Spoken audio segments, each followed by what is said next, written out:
Hmm. Hello friends, good day to you. Today I am going to start my English grammar course. My English grammar course. This course is very important for you. Why so? Because you know British people ruled over the world for many years and for their administration or in their administration म्हणजे राज्यकारभारामध्ये they used their language. But this language is not easy. It is difficult to learn it. The second thing, it is the trickiest language. Trickiest means सगळ्यात फसवी. Why? Because there are no definite rules for spelling. Second thing, most of the English words have different meanings. मग आता जर एकेका शब्दाला वेगवेगळे अर्थ असतात, तो ज्या ठिकाणी आला असेल त्या ठिकाणी त्याचा अर्थ कोणता आहे तो अर्थ योग्य जर नाही घेता आला त्यामुळे आपली वेगळीच अंडरस्टँडिंग होऊन जाते. परंतु आपल्याला हे इंग्लिशचे स्पेलिंगचे रूल जरी डेफिनेट नसले तरी आपल्या हिंदी आणि मराठीनुसार जर आपण गेलो तर स्पेलिंगचे रूल्स काही तयार होऊ शकतात. मग त्या दृष्टीने मी तुम्हाला आज नेणार आहे. परंतु लक्ष ठेवा, जर त्यानुसार तुम्ही गेला तर इंग्लिश शब्द तुम्हाला चांगले वाचता येतील, त्याचं स्पेलिंग तुम्हाला करेक्टली लिहिता येईल. आणि जर तुमचं स्पेलिंग चुकलं तर त्याच्याने बॅड इम्प्रेशन होते. म्हणून आता मी माझ्या कोर्सला सुरुवात करत आहे. आता इंग्लिश स्पेलिंगच्या बाबतीत आपण बहुतेक महाराष्ट्रीयन लोक असतो, आपली मातृभाषा इंग्लिश आहे आणि भारतामध्ये बहुतेक ठिकाणी हिंदी बोलली जात असते. म्हणून मराठी आणि हिंदी जे अल्फाबेट्स आहेत त्याच्याशी आपण फॅमिलियर असायला पाहिजे आणि त्यानुसार आपण स्पेलिंग तयार करू शकतो. आता फॉर एक्झाम्पल मी इथं लिहिलं अ. हे जे अ आहे याच्यासाठी इंग्लिशमध्ये ए वापरतात. हा आ जो आहे याच्यासाठी इंग्लिशमध्ये काही वेळेला ए वापरतात, काही वेळेला डबल ए वापरतात. फॉर एक्झाम्पल मी जर अर्जुनचं स्पेलिंग लिहायला गेलो तर अर्जुनचं स्पेलिंग असं आलं तुमचं. त्यासाठी अ साठी मी ए वापरला. परंतु मला आरती लिहायचं असेल तर त्यावेळेला डबल ए लिहावं मला लागेल, त्यावेळेला ते स्पेलिंग बरोबर येईल. अशा समस्या आपण स्पेलिंग तयार करत असताना आपल्याला होतं. म्हणून या ज्या कृती आहेत या आपल्याला माहीत पाहिजे. दुसरी गोष्ट, इथं मी ह लिहिलं. हे जे ह आहे हे ह पूर्ण आहे. मग याच्यामध्ये अर्ध ह आहे आणि अर्ध अ आहे. आणि असं जर मी लिहिलं तर हे अर्ध ह झालं. त्या ह साठी आपण एच वापरत असतो. दुसरं पुढचं एक्झाम्पल आहे अर्ध क. या अर्ध्या क साठी आपण के वापरतो. पण मला जर खचं स्पेलिंग लिहायचं असेल तर मला हे माहीत पाहिजे की याच्यामध्ये अर्ध क आहे आणि अर्ध ह आहे. मग अर्ध्या क साठी मी के वापरेल, ह साठी एच वापरेल. त्याच्यानंतर मी घेतलं च. अर्ध्या च साठी आपण सी एच वापरत असतो. परंतु जर छ लिहायचं असेल तर आपल्याला हे माहीत पाहिजे छ मध्ये अर्ध च आहे आणि अर्ध ह आहे. मग याचं स्पेलिंग तयार करायचं असेल तर च साठी सी एच येईल आणि पुन्हा ह साठी एच येईल. मग तुम्हाला लक्षात आलं असेल च चं स्पेलिंग सी एच आलं, पण छ चं तसं नाही. छ मध्ये अर्ध च आहे आणि अर्ध ह आहे, म्हणून छ चं स्पेलिंग सी डबल एच येतो. आता मी घेतलं फ. आता हे जे अर्ध प यासाठी इंग्लिशमध्ये मी पी वापरेन. मी घेतलं फ. अर्ध्या फ साठी आता हे अर्ध फ याच्या दोन पॉईंट आहेत. हे फ चा उच्चार आपण जर केला तर त्याच्यात आपल्या लक्षात येतं याच्यामध्ये अर्ध प आहे अधिक अर्ध ह आहे, म्हणून प साठी पी आलं आणि ह साठी एच आलं. आता याचा एक्झाम्पल आपण फिलॉसॉफी लिहायला गेलो तर फिलॉसॉफी लिहित असताना आपल्याला या फ साठी पीएच घ्यावं लागतं. पण मला जर फेल लिहायचं असेल त्यावेळेला किंवा फादर लिहायचं असेल त्यावेळेला मी या फ साठी एफ घेत असतो. जास्तीत जास्त फ साठी एफ वापरला जात असतो. आता पण दुसरा अक्षर मी घेतलं, हे नीट लक्षात आलं का तुमच्या अ साठी ए आला, आ साठी काय वेळेला ए वापरलं जातं, काय वेळेला डबल ए वापरला जातो, अर्ध्या ह साठी एच वापरला जातो, क साठी के वापरतात, परंतु काही वेळेला क साठी आपण सी पण वापरत असतो. आता फॉर एक्झाम्पल इथे लिहिलं मी अमेरिका, मग तुम्हाला लक्षात येईल अमेरिकामध्ये क साठी मी सी वापरलेलं आहे. मग केव्हा के वापरायचं आणि केव्हा सी वापरायचं हे आपल्या लक्षात यायला पाहिजे. नंतर हे जे क होतं, क साठी के आणि सी वापरलं तर ख ज्यावेळेला मी लिहायला जातो त्याच्यामध्ये अर्ध क अर्ध ह असतं, म्हणून क साठी के घेतलं, ह साठी एच घेतलं. आता च साठी आपण सी एच वापरत असतो अर्ध्या च साठी, आणि छ मध्ये अर्ध च अर्ध ह आहे, त्यामुळे त्याचं च साठी सी एच आलं, ह साठी एच आलं, तर छ च स्पेलिंग सी डबल एच आलं. आता मी प घेतलं, अर्ध प असेल त्याच्यासाठी पी वापरतात, पण फ असेल तर त्याच्यामध्ये अर्ध प अर्ध ह असतं, म्हणून प साठी पी, ह साठी एच, म्हणून फ चं स्पेलिंग पी एच वापरतो आपण. पण बहुतेक वेळेला फ साठी आपण एफ वापरत असतो, हे आपल्या लक्षात यायला पाहिजे. आता पुढची अक्षर मी या ठिकाणी घेतलं ज, या ज साठी आपण जे वापरत असतो, आणि इथं घेतलं मी झ. तुम्हाला लक्षात येईल झ कसं बनलं, याच्यामध्ये अर्ध ज आहे अधिक अर्ध ह आहे, मग ज साठी जे आलं आणि ह साठी एच आलं. परंतु जास्तीत जास्त झ साठी आपण झेड वापरत असतो.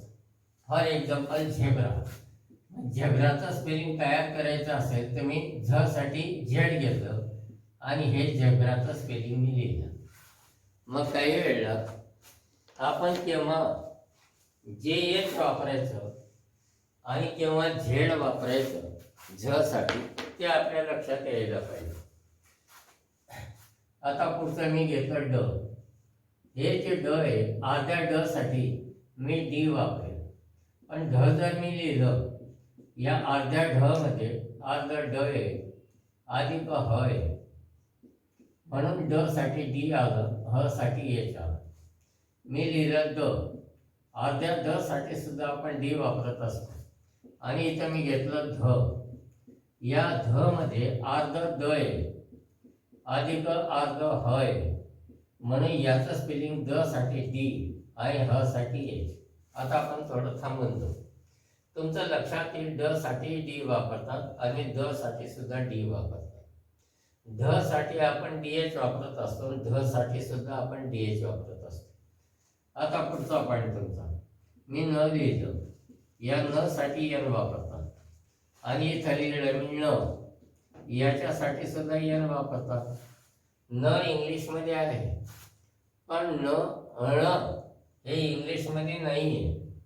त्यात तसंच तुमचं लक्षात येईल की ल आहे, ल साठी आपण एल वापरतो, आणि ळ अर्ध्या ल साठी एल वापरतो, अर्ध्या ळ साठी आपण एल वापरत असतो.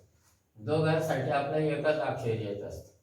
आता इथं लिहिलं मी ट, आता या ट साठी मी अर्ध्या ट साठी मी वापरेल टी, तर इथं मी घेतला ठ, अर्ध ठ कसं बनलं, याच्यामध्ये अर्ध ट आहे अधिक अर्ध ह आहे, मग ट साठी टी आलं, ह साठी एच आलं. मी घेतलं त, हे जे त याच्यासाठी मी टी वापरणार, हे जे थ आहे अर्ध थ, हे कसं बनलं, याच्यामध्ये अर्ध टी आहे, आपलं अर्ध त आहे आणि अर्ध ह आहे, तर त साठी टी आलं आणि ह साठी एच आलं.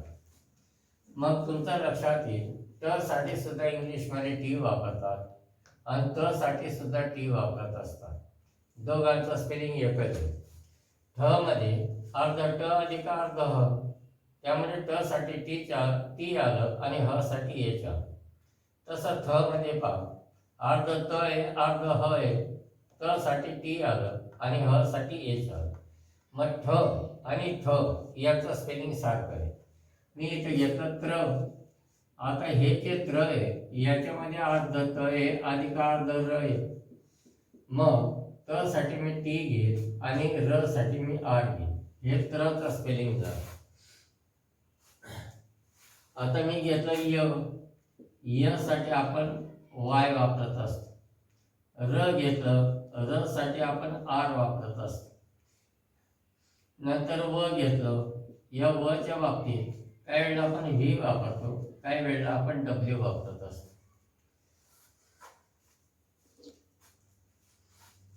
मग हे त्रच्या बाबतीत तुम्हाला लक्षात यायला पाहिजे, याच्यात अर्ध त अधिक अर्ध र म्हणून टी आर आलं. आणि या अक्षरांचा प्रश्नच नाही. व ए असेल तर वाय, र असेल तर आर, व असेल तर व्ही किंवा डब्ल्यू वापरतात.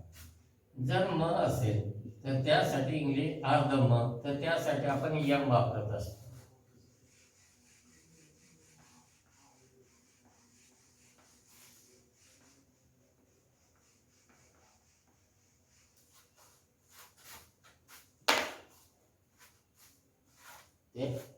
वरती सांगतो अरुण, त्याला मला पूर्ण माहिती होतं. त्याच्यानंतर मी स घेतलं. या स साठी इंग्लिशमध्ये मी एस वापरेल.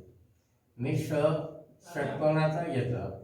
याच्यामध्ये अर्ध स आलं अधिक अर्ध ह आलं, तर स साठी माझं एस आलं, ह साठी एच आलं.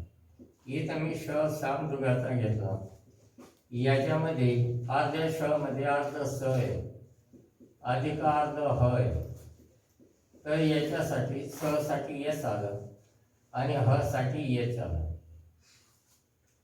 नंतर मी घेतलं क्ष.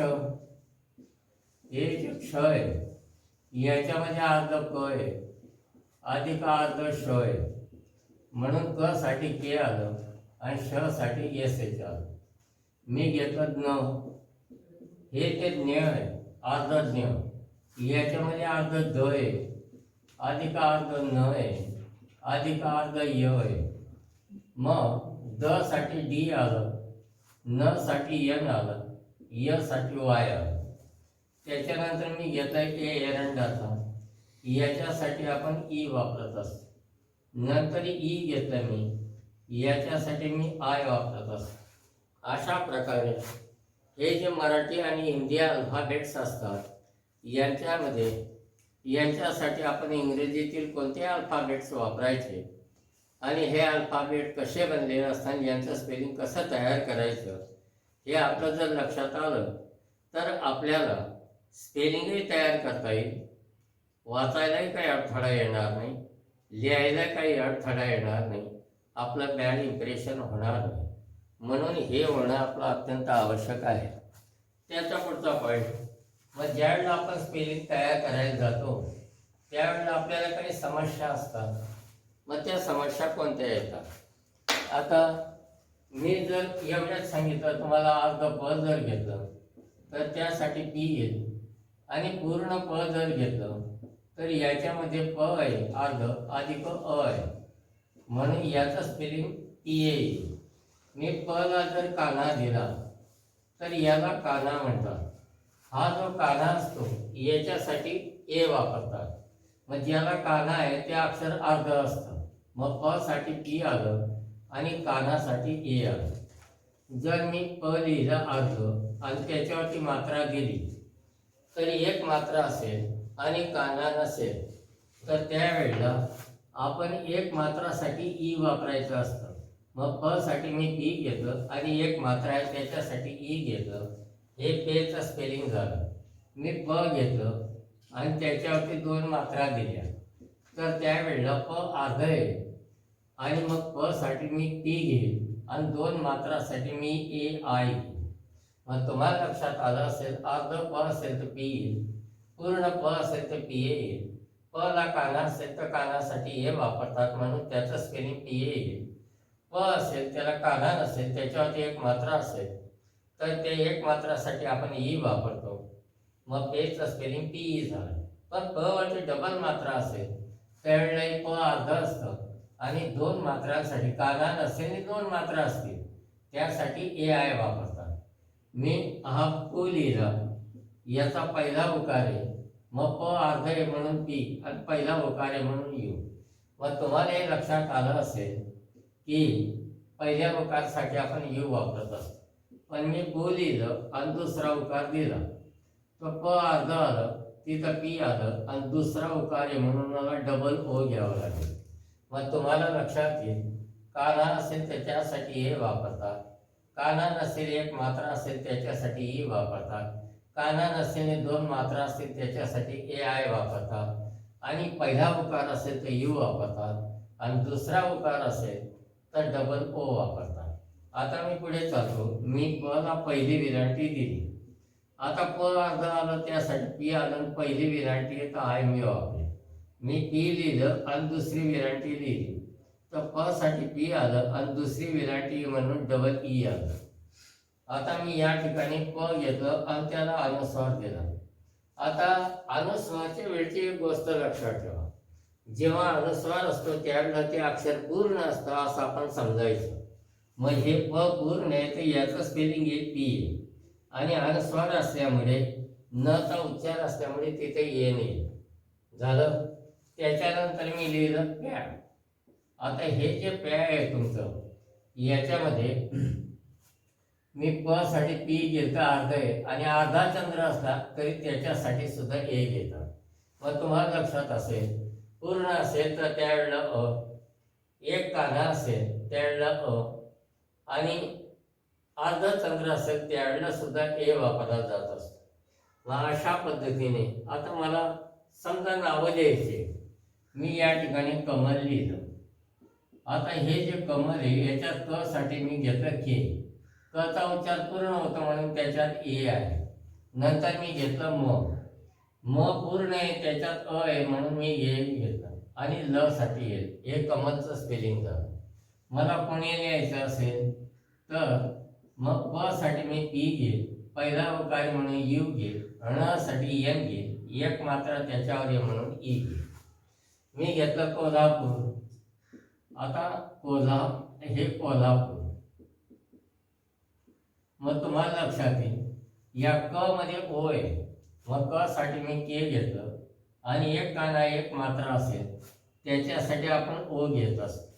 पुन्हा पहा, मी पूर्ण अक्षर असेल त्यासाठी ए घ्यायला सांगितलं, एक काना असेल तर त्यासाठी पुन्हा ए घ्यायला सांगितलं, काना नसेल एक मात्रा असेल त्यासाठी ई घ्यायला सांगितलं, काना नसेल दोन मात्रासाठी त्यासाठी ए आय घ्यायला सांगितलं, पहिला उकार असेल त्यासाठी यू घ्यायला शिकवलं, दुसरा उकार असेल त्याच्यासाठी डबल ओ घेतलं, पहिली विरांटी असेल त्याच्यासाठी आई, दुसरी विरांटी असेल त्याच्यासाठी डबल ई, अनुस्वार असेल त्यासाठी ए आपण वापरायचं.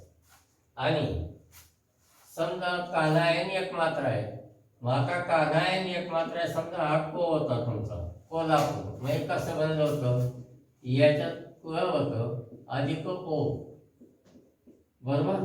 मग क साठी के आलं आणि ओ साठी ओ आलं.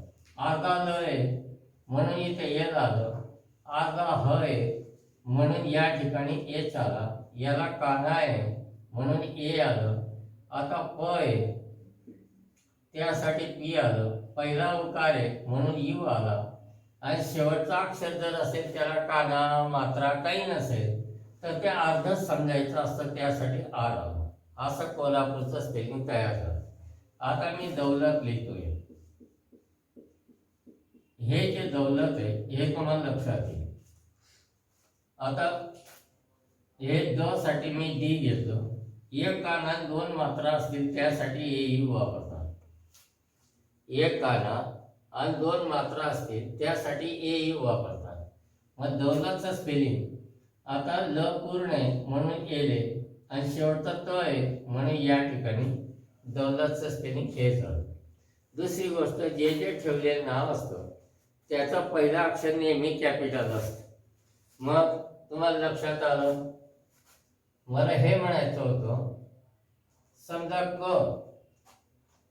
समजा एखादा अक्षर असेल त्याला कानाने एक मात्रा असेल तर त्यासाठी ओ वापरायचं, काना आणि दोन मात्रा असेल त्यासाठी ए यू वापरायचं, असं मी तुम्हाला शिकवलं.